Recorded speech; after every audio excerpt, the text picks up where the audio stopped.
바로 모두 자리에 앉아 주시기 바랍니다. 제9회 국무회의입니다. 대통령께서 개선안과 함께 모두 말씀을 하시겠습니다. 네, 제9회 국무회의를 시작하겠습니다.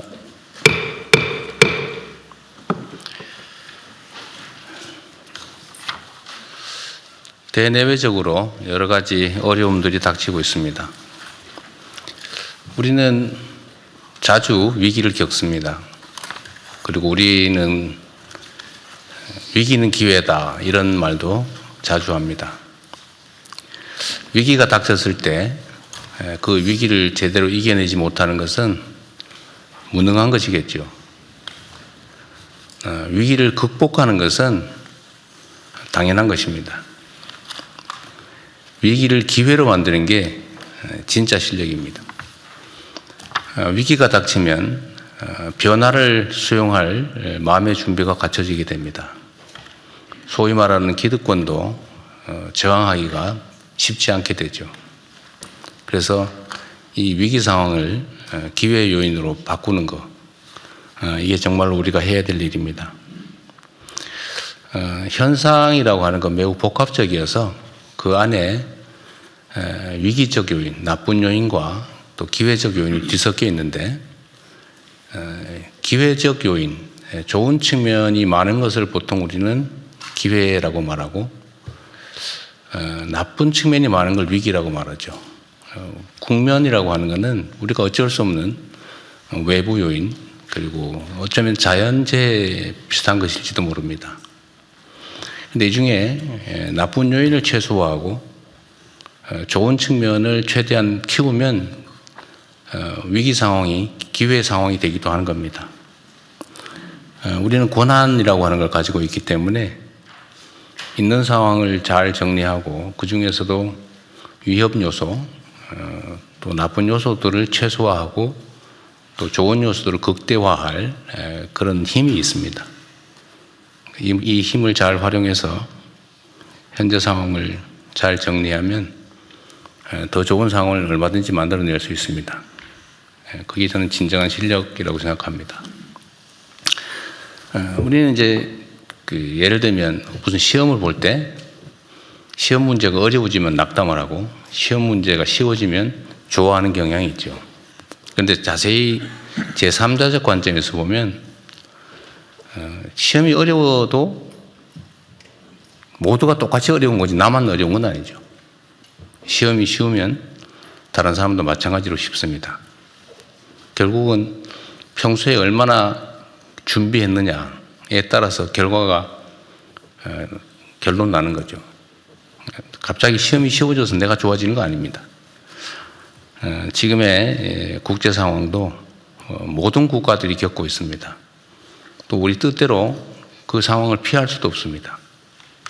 그러면 결국은 피할 수 없으면 즐겨라, 이런 말이 있는 것처럼 현재 상황을 냉철하게 잘 분석하고 수용하고 그 속에서 기회 요인을 극대화하면 오히려 우리가 더 나은 상황으로 나아갈 수 있다. 상대적인 것이라고 생각합니다. 그래서 우리 국무위원 여러분들의 역할이 그 어느 때보다도 중요합니다. 과거 어느 때보다도 더 절박하게 또 충실하게 최선을 다하면 지금의 상황을 더 나은 상황으로 만들 수 있다라는 게 저의 생각입니다. 아주 잘하고들 계신데 앞으로도 계속 최선을 다해 주기를 부탁드립니다.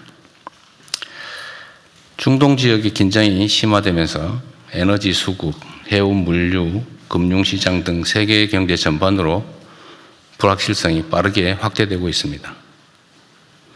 지금은 이러한 외부 충격이 민생과 경제산업에 미칠 영향을 최소화하는 데 모든 국가적인 역량을 총동원해야 되겠습니다.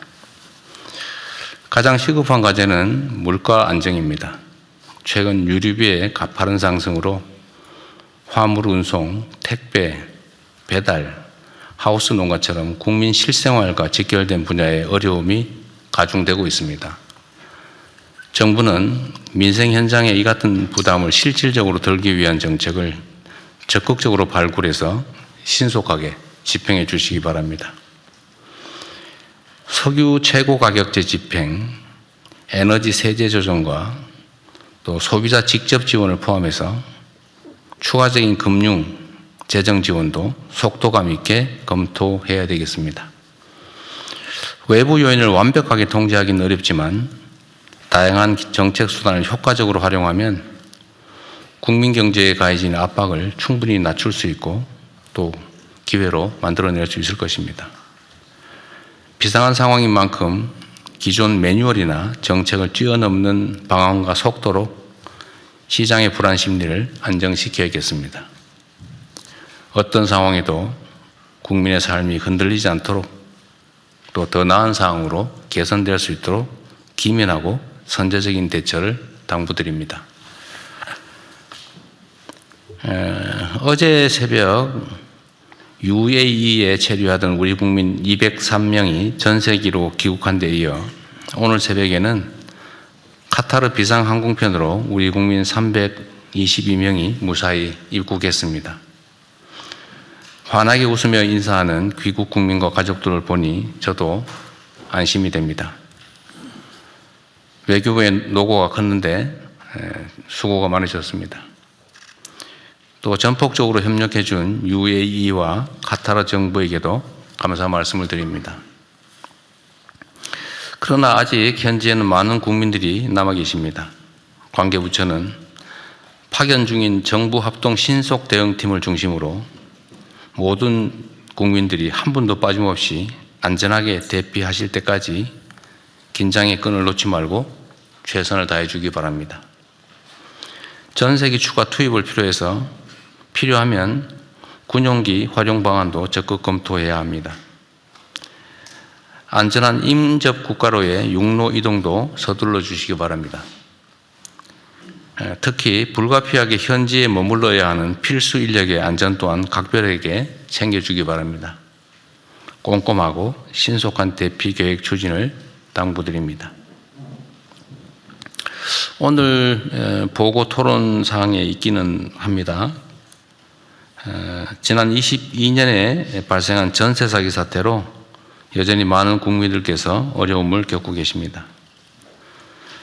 스스로 유명을 달리한 피해자도 파악된 것만 7명에 이릅니다.